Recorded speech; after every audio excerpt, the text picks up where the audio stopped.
aš pagal Borisą Bolotovą stengiausi susirasti daug bakterijų gerų štamų įvairovę turinti pieną. Susiradau tokią moteriškę, kuri gyvena pamiškiai, antis augina, ten ožkas, daugybė ten visokių.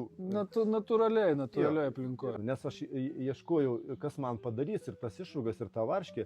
Apvažinėjau kaimus, ten moteriškės, kurios gamina sūrius, varškę.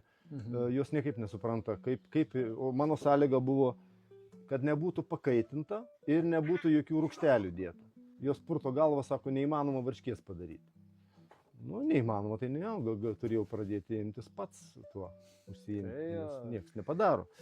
O pasirodo, kad visai nesunkiai tai padaryti. Ir įsirengiau sąlygas, pasidariau tas išrūgas ir pradėjau fermentuoti tada ugnežolę, pelyną, tvertiką, kišvį, ten visokiausias. Tai jau tada pradėjai fermentuoti ir žoleles?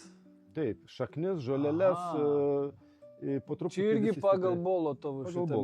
Ai, supratau, tai ne tik pieną, bet ir žolelės jau prasidėjo. Tai aš tas išrūgas ir norėjau gauti tam, kad turėčiau kame fermentuoti. Aha, kaip bazė, ar ne? Nėra išrūgų, nėra galimybės fermentuoti.